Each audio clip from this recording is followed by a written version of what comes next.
Thank you for watching The Artist Loft. Make sure to tune in next time for another great show. A show that was produced by Ant Media Productions and hosted by the Florida Arts Network with your hosts Richard Sosa and Frank A. Ruffolo.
Hey everybody, welcome back to another episode of The Artist Hello, Loft. Lofties. Welcome back. Yeah, lofty. You know, I need to start using that term more. Lofties? Yeah, lofties. Yeah. That's good.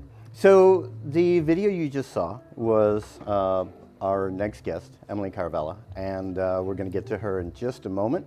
But first, we want to remind you guys to come and check out our website. www.floridaartsnetwork.org and see what we're all about, see how you can help. We are a nonprofit for the arts. We want to bring arts to the kids, and we want to celebrate the artists that are already creating it. So check us out and say hi. Yep. All right. Speaking of saying hi, let's say hi to Emily. Hi, Emily. Hello. How are you Hi. doing? I'm good, thank you. How are you? I'm doing very well. Thanks for asking.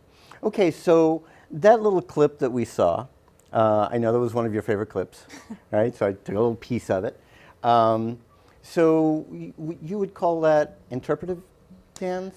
Yeah, I guess it leans more to like contemporary, which I guess is one and the same. It just kind of depends on like what you feel like calling it.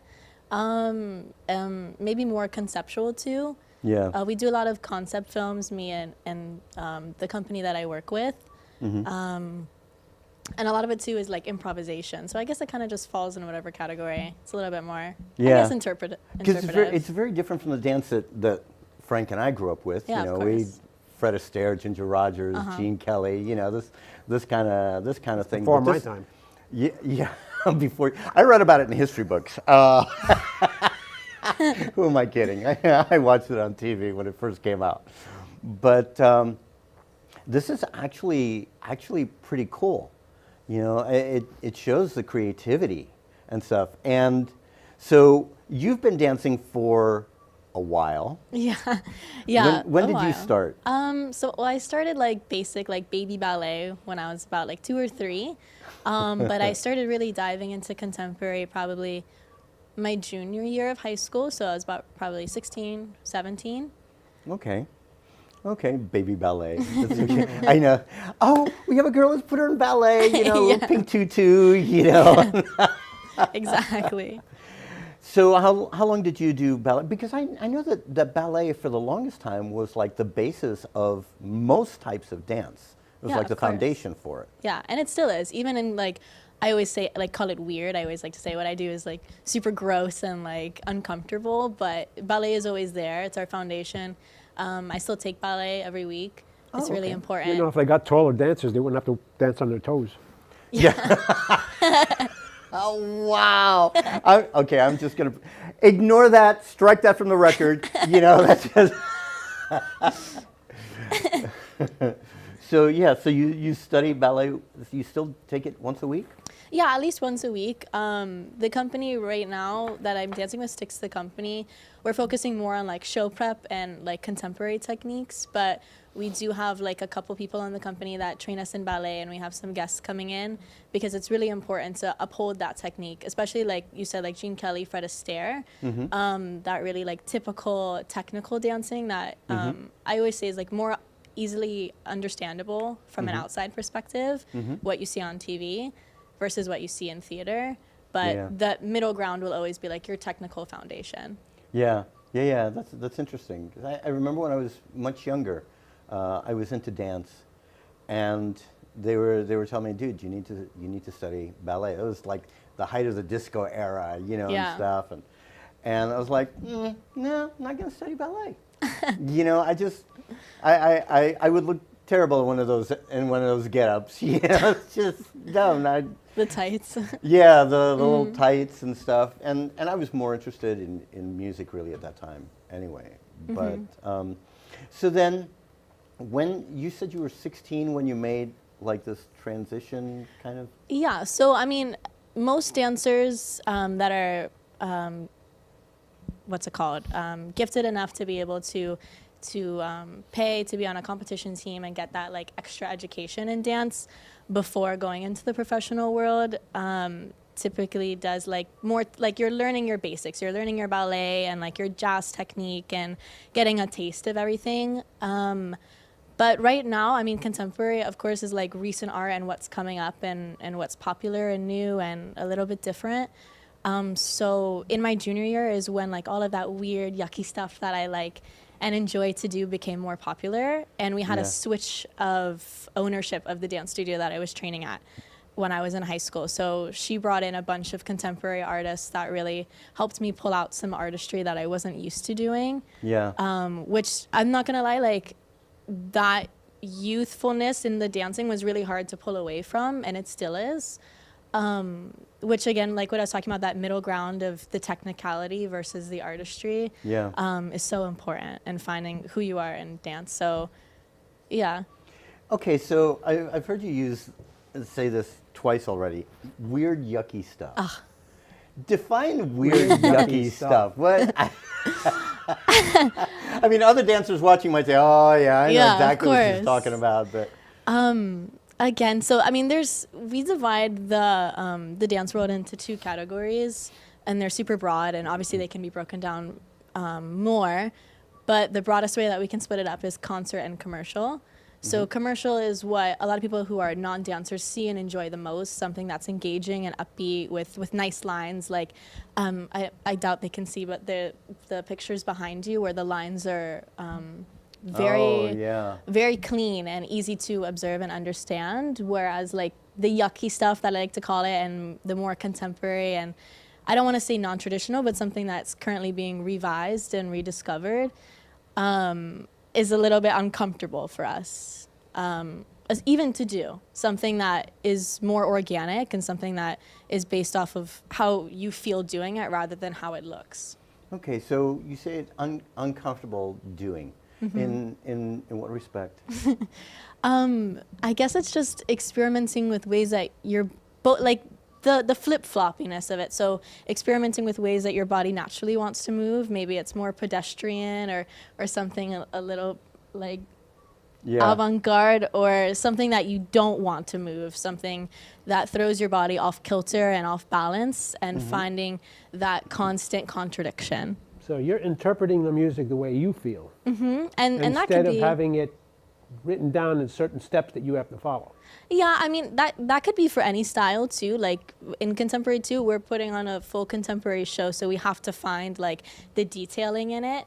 But a lot of it, like in ballet, we're taught to turn out our feet and to use our rotation and to point and straighten our legs. And in super stylistic genres of dance, especially contemporary, the choreographer and the dancers have a little bit more freedom to expand past that, like clear cut what's wrong and what's right. Not like the Rockettes. No, definitely not like the Rockettes. Which again is so like, because the Rockettes are just strict. This is the move you got to do it. Very synchronized and you're just like more free flowing. Yeah, exactly. That's how we like to describe it. Yeah, and it's funny because I'm listening to you, and my thing is acting, right? That's what I do. And there are so many times in acting where you're uncomfortable playing your character, Yeah. you know, and you have to develop this persona. Like I did a film called The Hit, and I played a mafia boss, and that I've never been a mafia boss. Yeah, like what do I know about being a mafia boss? But you know, I was free to experiment with the character, and there were things about it that felt uncomfortable. But those are the things that give realism Yeah. to the character, and so I would assume that those things that are a little uncomfortable are the things that give dance that little extra oomph. I guess you could say. Yeah, of course. I always like to tell, especially like the younger students that I teach contemporary basics to, is that experimenting with style and even character, we do that a lot. And we even take acting classes too, is peeling back the layers of your personality to be able to uncover those specific personas that you have to portray on stage. Like, Yeah. if, for example, I'm playing a super hyper masculine character and I'm more of a dainty dancer, why would moving in a masculine way make me feel so uncomfortable? Yeah. So that realism behind discovering the character that you're delving into makes the performance so much more real for the audience. Wow, there's so many things that correlate with acting, because I've never taught a dancer, right? As far as acting goes, I've worked with some models before, because same thing, you know, they get in front of the camera, and they want to portray a certain character, Yeah, of course. and they want help doing that. So I've worked with them on that, but I didn't think of it, you know, as like dancers do that too. Yeah, I mean, of course, it's such a deep form of expression, and similar to models too, like it's very movement based. Even if it's like a still shot, it's understanding your angles and what the camera wants to see, which again, concert versus commercial, a lot of the time is two-dimensional art versus three-dimensional, what you look like performing behind an artist and having that persona and highlighting them versus being a soloist, maybe in like an opera house or something where you have, or like a 360 stage, and that difference of how you hold yourself. Yeah, but despite, you know, the times that you are choreographed, you have certain freedom, but at the same time, you know, especially if you're being filmed and you're being lighted a certain way, you have to hit your marks and all this other stuff as well, right? Yeah, for sure. I mean, we have certain, I guess, sections or even just like languages of dance within each show where it's super freeform, and when we have different choreographers that kind of just give you the skeleton of it and then say, okay, you set the muscles around it and discover how you want to carry out the choreography. But then you have some contemporary dancers and choreographers that come in and will be like, this is the exact shape, which is more conventional, and it incorporates like ballet technique or maybe even like a fusion of like hip hop or something, which would consider it contemporary. But it still has to be specific. So it's very choreography specific, which is why contemporary is such a general term. Like sometimes it's difficult to explain because there's so many like subcategories. Yeah. No, any kind of form of the arts, you're going to have. It's like an onion. Yeah. You know, like Shrek says, ogres are like onions. They stink? No, we have layers. You know, so there's layers on top of layers on top of layers. That's The dancers they're expressing emotion through their body and their reaction to the music. Yeah, and so which is like an actor, only an actor uses more voice and some physical. Yeah. Quite a bit of physical, actually. Yeah. It's those little movements that add realism to the character. Now, in acting, there's always a little bit of you in every character, right? Yeah. And there's a little bit of every character in you, right? Would you say the same thing would apply to dance? You know, when you're interpreting? Yeah, for sure. I mean, speaking from a personal experience, the characters in our upcoming show, June 30th, don't miss it, is based off of a lot of our own characteristics. So that was something that we really got to experiment with, was how can I understand myself so deeply and then dramatize it to like 1,000%. But our last show was so uncomfortable because it didn't feel as personalized. That's interesting. Yeah, so it was, sometimes you have to kind of lie to yourself and relate to something that just wasn't even intentionally there, which is okay if you don't have that direction. But yeah, I mean, sometimes too, I mean, we do like some method acting, which helps. Sometimes we just like, we come dressed as our character and our part, depending on the show, and just really try to get into it. Yeah. Yeah. Yeah. It's amazing how many things there are in common, you know, with Even with writing, when you write, all the characters that a writer writes, a writer is part of those characters. Yeah. Yeah. Okay. Well, I can't believe we're halfway through the show Halfway already. through the show? Wow. I know, right? Wow. IKR. And the old folks are not going to know what I'm saying. All right, so we're going to break here for a commercial, and then when we come back, we want to speak with you a little bit about STYX and your involvement in that and what you guys do and everything else. So we'll be back in a few. Frank A. Ruffolo, a renowned author and screenwriter known for his books such as 10048, Blue Falcon, Memoir of a Soldier, and his latest, Samuel of Sarah. Check out his website, frankaruffolo.com, for more info or purchase his books on Amazon.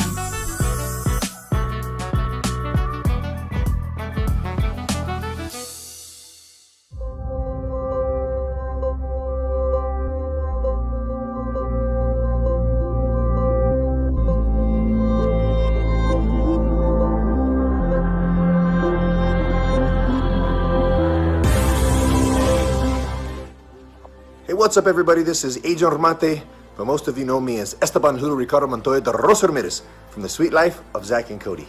I just wanted to give a shout out to my man Richard Sosa. He is one of the best acting coaches that I've had the pleasure to work with, and he's actually worked with me in my program for many years, and I highly recommend this guy. So if you have an opportunity to work with him, what are you waiting for? Now, get out of my face. Esteban Julio Ricardo Montoya de Los Ramirez. I am out.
All right, so that was STYX, the company. Wasn't that cool? Yeah. Yeah, and it's funny because you see, you know, you have 5 people watch that, and you're going to have 5 different reactions to it. Of course, yeah. It's crazy. So, all right, so you at one point got involved with STYX, the company. Mm-hmm. How did that happen?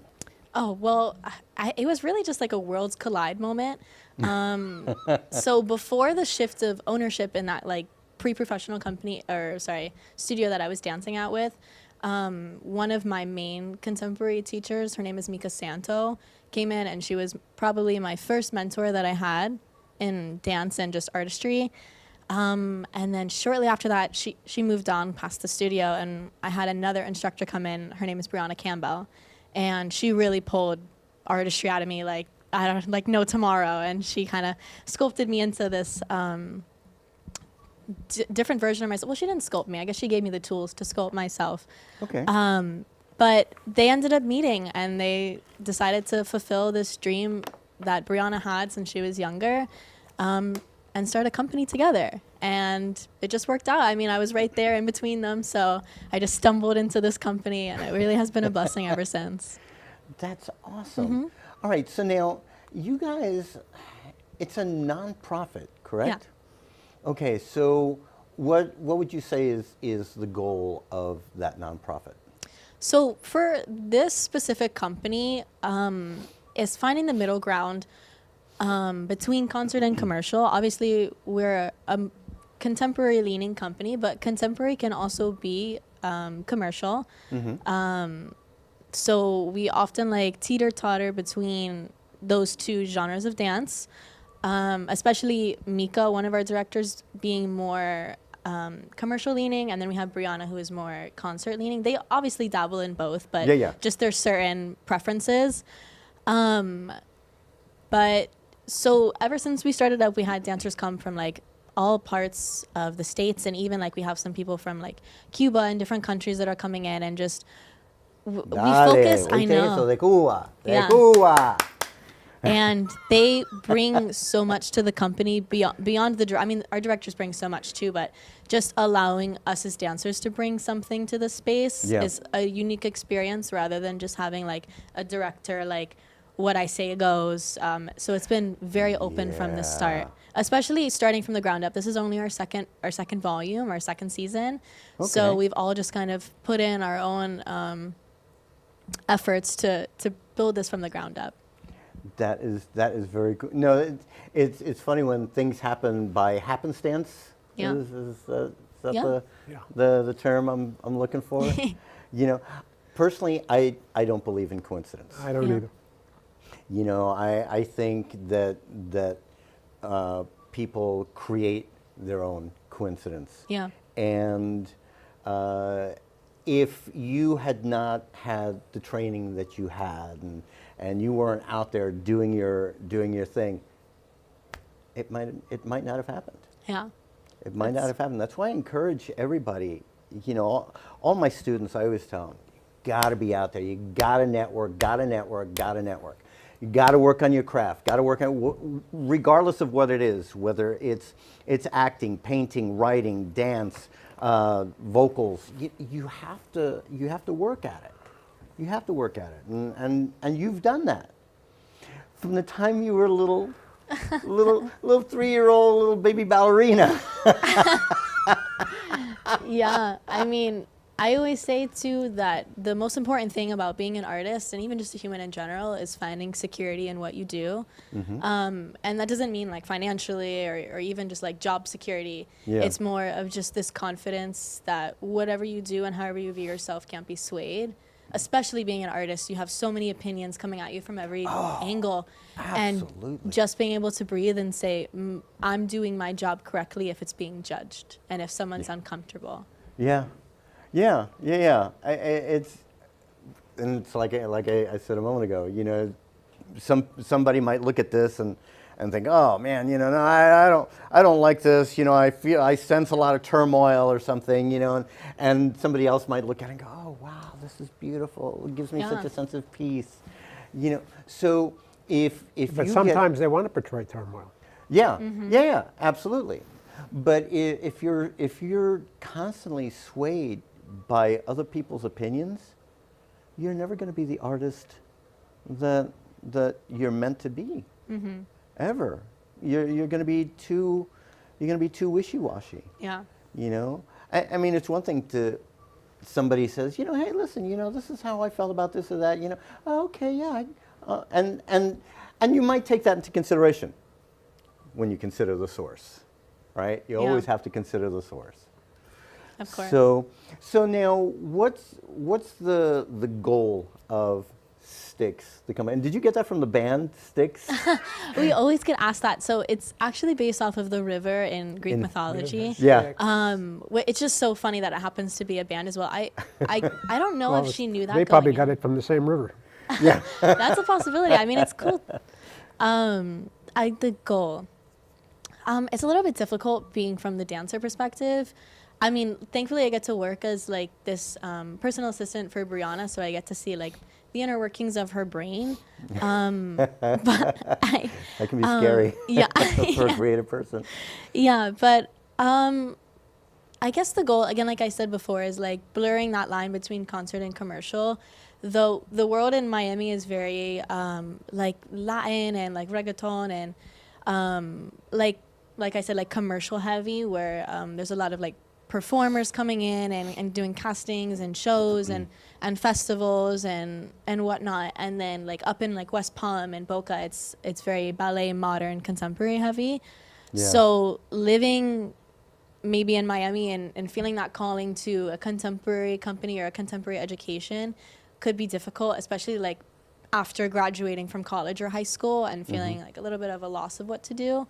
Yeah. So providing a space for dancers to find that middle ground, to get a taste of everything, and also giving them freedom to teach to wider crowds and to, you know, travel the country and perform and just, again, like I said, like get a taste of everything. Yeah, kind of cross-pollinate, I guess. Yeah, you could exactly. say. Similar to like what you guys do on the show, like bringing in people from such different cultures or just backgrounds and different arts. It's really important to showcase that through art, especially with a platform and an exposure, even if it's small or even if it's so incredibly large, because America is such a crock pot for different Yeah. cultures that sometimes it gets lost. Yeah.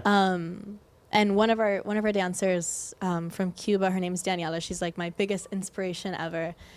Did a show just about her experience dancing and moving from Cuba to America, and that kind of thing, and bringing that back into the space where we come from such different walks of life, is really important, because we develop this understanding of art and how that's what connects us, but also it can be our most major difference, how we Yeah. approach our art. Yeah. And art is like a universal language. Yeah. Yeah. It really is. You know, Yeah. so many times, you know, when it was the most obvious during the time of like silent films, right? Silent films, there were no words, there was no language used except, you know, the language of motion. Yeah. And so whether it's that or whether you're listening to a piano piece, you know, I've listened to piano pieces that not a single word, but the music brought something out in me that I was like, oh my gosh, it's beautiful. And what's really weird is during the times of the silent movies, when they started to come out with Dialogue. sound movies and dialogue, a lot of people were saying, "Oh, nobody's going to watch that." Yeah. So And then they do. They really, art changes a lot of people. Yeah. It really does, and I'm going to say that we're both on the same page on this, but there's something about performing the art that you love that gives you a satisfaction that you can't find anywhere else. Yeah. It's absolutely incredible. Yeah. It's like the whole world melts Absolutely away. Yeah, it really does. So I just got the Yep. the signal So for where can we 2 more minutes. see STYX next? So we have a show coming up June 30th at the Aventura Arts and Culture Center. It's called The Teller. We have 3 p.m. show and a 7 p.m. show. It's a really quirky and, like I said before, uncomfortable show, but it has a lot of character and just so much energy. So yeah, I mean, that's when we're performing next. We have a lot of upcoming events. We'll be performing in South Carolina too, and we always do kind of like pop-up events. But yeah, our next one, June 30th. Do you have a website that people can hit and Yeah, we to find out do. more? So our sister company is called Zenki Productions, and the website is zenkipro.com, which is ZENKI pro.com /STYX. Oh, okay. All right. Well, thanks, Emily, for being on the course. show. Thank And- you for Fantastic, having Emily. me. You are fantastic. Yeah. Thank you. So are you. Totally awesome. Totally like awesome. OMG. All right. Okay, so thanks for tuning in yet again to another episode of The Artist Loft. This time we have the lovely and the talented Emily. And check out her website. What is Zenki? Pro.com. zenkipro.com/STYX. That's STYX. And check us out at floridaartsnetwork.org. And if you want to get a little part of the Florida entertainment business or people, stop by Lombardi's Restaurant in Sunrise on June 2nd between 6 and 9 p.m. and network with the pros. Yes, absolutely. Be there or Be square. there you go. Have a good night, guys. We'll see you in a couple of weeks. Take care. Thank you for watching The Artist Loft. Make sure to tune in next time for another great show. A show that was produced by Ant Media Productions and hosted by the Florida Arts Network with your hosts Richard Sosa and Frank A. Ruffolo.